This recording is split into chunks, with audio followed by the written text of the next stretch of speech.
My name is Wezam. I'm an entrepreneur and CEO of Prepclass. We're an edtech company that connects learners and tutors across the country. I started Prepclass with my partner in 2013. We started out helping students prepare for local tests such as JAM, WAEC and the likes. Eventually we evolved to becoming a tutor marketplace that provides jobs for currently over 500 tutors at very minimum, and helping learners across the country to improve and meet their academic goals and ambitions. And for my work as CEO in Prepclass, I've received a number of awards both nationally and internationally, including being mentioned as one of the top most promising African entrepreneurs by Forbes magazine, and the Nigerian Entrepreneur Award, as well as a host of other awards since 2015 till date.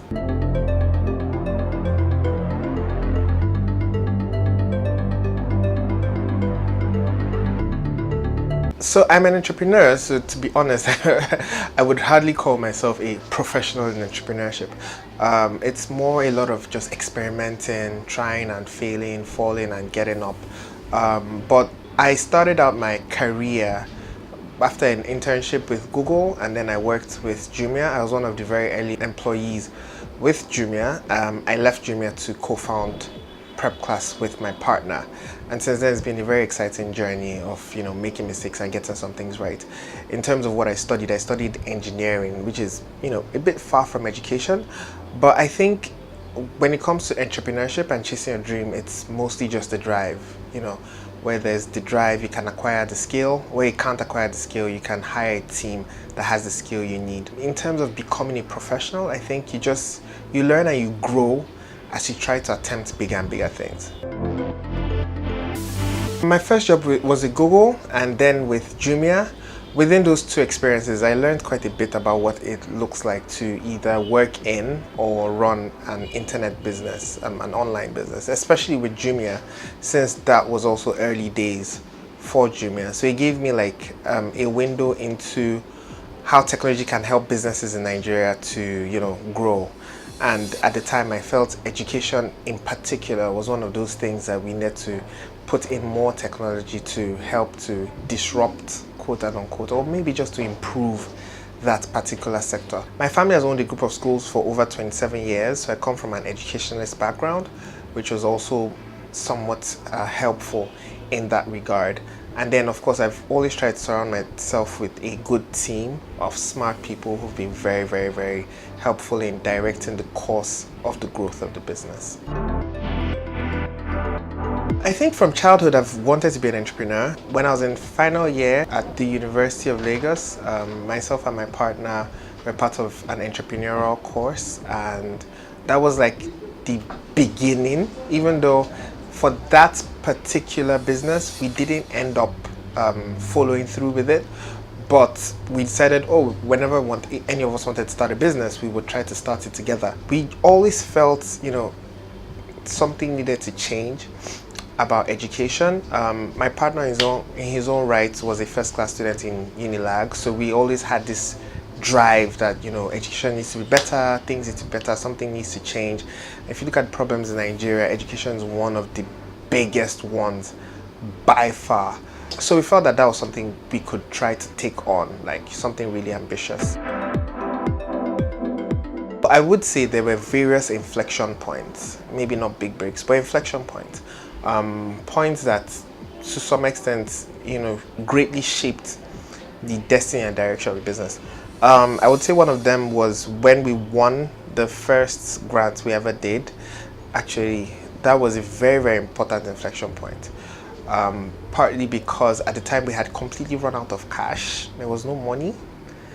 And, my partner and I were literally almost back to the job market because we're like, there's no more money to eat. So like you can't survive on dreams and hopes and ambitions, right? So I think he had already got a job just like 2 weeks. I had already even gotten one as well.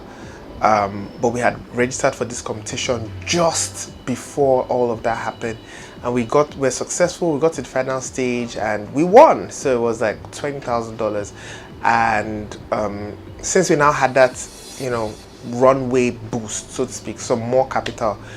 We're like, should we do this again? Quit the new jobs and dive in and see where this current takes us. And we dealt on that conversation for a bit. I, in particular, to be honest, because I had gotten a better job than my last job. But it seemed worth the risk. So I quit that job again. We continued, and another inflection point came about 8 months later, when we figured that there were a number of challenges with the business model we had, and we started seriously contemplating, pivoting. So at the time, what happened was we decided to experiment with getting tutors for people, because we felt the current model we had wasn't having the impact that we intended for it to have. So that happened. We got tutors for people. The response was very, very, very, very positive, and much more than we even expected. So it provided, a sort of a direction. Okay, let's go this way. And that was also a very important inflection point. And then at different points when we raised capital, like when we raised a seed round and then a further round from our investors, those were also inflection points, because the extra capital gave us not only more leverage and more leeway, but also the boost we needed to take more risks and try to dream bigger. And so personal sacrifices, yeah, like I mentioned, some, quitting jobs, like I quit a job, then worked with Prepclass, and things stopped working, got a job, quit again when there seemed like there was some break in that regard. Some of the people we worked with to create the MVP were still in university, and there are days where we'll go, even though we had graduated, we'll go to school, we'll sleep there on the floor or something, just to make sure that they did the coding work that they needed to do. Because like, if you just tell them, oh, you need to do stuff, they probably won't do it, because they had other things in there to do and you're not paying them money. So you go sleep in school, sleep on the ground, get them to do the work and all that stuff. So yeah, there definitely were challenges. Those challenges have changed over time. I wouldn't exactly say it's gotten easier, but the nature of the difficulties have definitely changed. Typically get to work by 9, sometimes not. But in terms of closing, so the office closes by 6, but the work schedule itself doesn't have so much to do with how I work, because I probably am going to be working until like 12 or 1 a.m. I sleep late, so 1 a.m., 2 a.m. I'm probably still pressing my laptop, trying to get something done, put together an Excel sheet, figure out some problem or the other. Our vision is to become the largest after-school education supplementary program in Africa over the next, say, 5 to 10 years. That's where we want to be. But in terms of our mission and what we do currently, we try to connect learners to education resources that they need to achieve their learning objectives or their educational ambitions. In particular, the human resources in terms of tutors that can help them, work with them, grow them, inspire them, encourage them. But also, like, we still try to provide online products, especially since we started with like test prep. So if you need resources to help you prepare for a test exam, we have an app online, for instance, where students can still use to prepare for JAM and WAEC and the like. So connecting students with resources that they need to meet their ambition, that's what we do. We started myself and my partner, just a 2-man team. Today we're somewhere around 24 or 25. We work with a few hundreds of tutors across Nigeria. In total, we've probably worked with somewhere around 3,000 tutors. And maybe even more parents than that. This is our 4th office, so there's been growth almost every year. We're very grateful for that. We've raised money, but we've also made revenue, since we started doing this. Primary source of financing will be revenue. We've had some venture capital that has helped us to grow the business, however, but we've spent more of the revenue that the business has made in total. So I try to engage as much as possible in speaking events and whatever opportunity I have to like encourage people, especially young people, because I think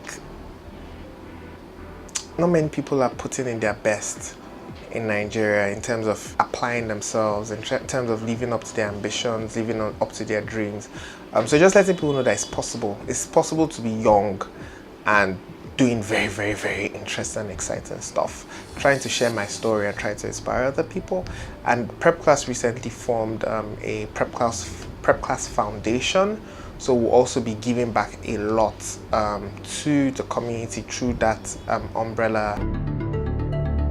Leaving Nigeria, yes, I have plans of leaving Nigeria soon to expand my business to other countries in Africa, if you're asking why. What we would really like, so like I said, with our vision is to be the biggest education supplementary provider in Africa, which means our vision is obviously to be Pan-African, not simply in Nigeria. So yeah, I do have plans of visiting other countries, setting up shop, trying to expand Prepclass to those places. And yeah, the answer is yes. Hi, my name is Wezam. I'm young and I'm Nigerian.